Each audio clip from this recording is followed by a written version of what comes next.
Hello my dear students, एक बार फिर से आपका स्वागत है। और जैसा कि बच्चों की एग्जामिनेशंस चल रहे हैं, हाफ ईयर एग्जामिनेशंस का टाइम है, तो कुछ डाउट्स बच्चों के मन में आ रहे हैं रिगार्डिंग जॉब एप्लीकेशंस। तो आज आपके लिए लेकर आए हूँ जॉब एप्लीकेशन आप कैसे करना चाहते हैं। देखो, जो 12th क्लास का बच्चा हो जाता है तो उसको आगे जॉब के लिए कहीं ना कहीं अप्लाई करना पड़ भी सकता है, नॉट अ बिग डील।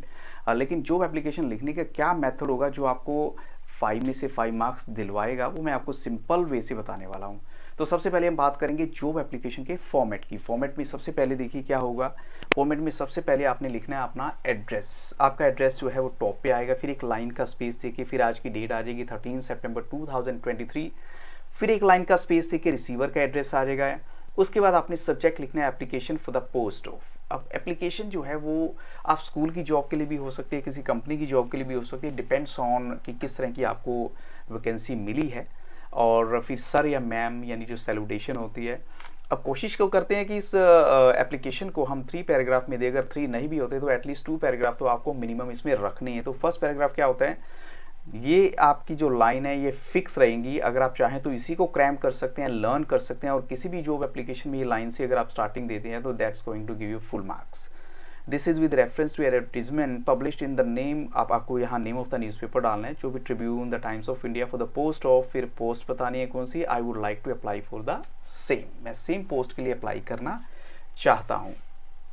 ऐसी पैराग्राफ 2 में, I'm very hardworking and fluent in English. I can handle any situation very well. I have 5 years working in the field. कि मेरा 5 year का working experience है in this field. और third paragraph में डालेंगे, I hope that you will give me the opportunity to work in your institution organization. I will leave no stone unturned. Hoping for a favorable response. उम्मीद करता हूँ कि आप मुझे एक अच्छा पॉजिटिव रिस्पॉन्स देंगे। थैंक यू, योर सिंसियरली करके आपने अटैच्ड बायोडाटा में डाल देना है अपना नाम। यस ऑफ कोर्स, ये आपको कुछ कॉलम माइंड में रखने हैं। नेम हो गया, father name, mother name, language known हो गई, मैरिटल स्टेटस आपको बताना है, मैरिड है, अनमैरिड है, या फिर उसके बाद आपका एक्सपीरियंस कितना है, एजुकेशन क्वालिफिकेशन आप सिंपल तरीके से जैसे मैंने यहाँ लिखी है, that is the best way. आप ऐसे भी लिख सकते हैं, इट विल बी काउंटेड। और साथ में रेफरेंसेस में 2 एड्रेसेस देने हैं जो इस बात के लिए, इस बात का प्रूफ होते हैं कि कोई ऐसे लोग भी हैं जिनसे आपके बारे में पूछा जा सकता है। तो वो रेफरेंसेस और उनका यानी उनका नाम और कॉन्टैक्ट नंबर होना चाहिए। अब ये मैंने आपको एक सॉल्व सैंपल दिया है जो आपको दिया जा सकता है इस सेंस में भी कि एक स्टेटमेंट गिवन है, write an application response to the advertisement, लेकिन वो एडवर्टीजमेंट भी यहाँ मेंशन है। देखिए, तो आप इसको देखकर कंफ्यूज मत होइएगा, आपको इस एडवर्टीजमेंट को पढ़ना है। ये एक्चुअल में क्या है, बोर्ड के एग्जामिनेशन का पैटर्न है, तो उसमें एडवर्टीजमेंट का एक एग्जाम्पल गिवन भी हो सकता है। जैसे applications are invited for the post of a nursery teacher in a reputed school of Delhi, यानी नर्सरी टीचर की पोस्ट है, ये तो क्लियर हो गया।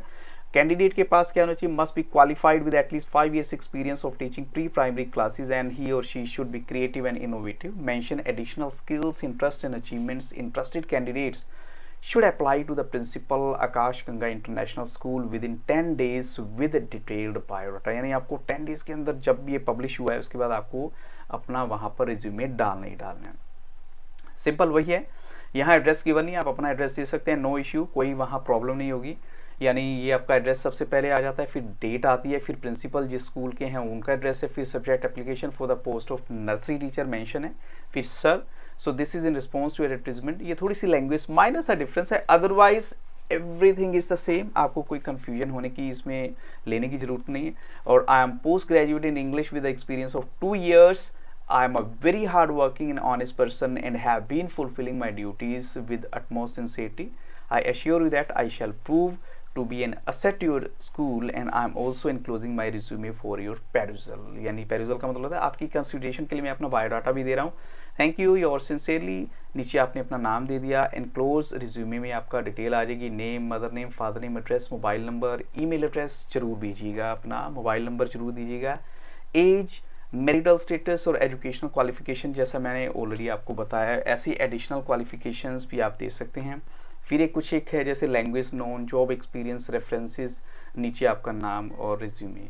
ठीक है, तो ये था जो आपको लेटर करना है। आई थिंक सो जिस तरीके से मैंने आपको बताया, मुझे नहीं लगता आपको कोई कन्फ्यूजन इसमें होना चाहिए, because it is straight forward, इसमें कहीं भी कोई कन्फ्यूजन नहीं है।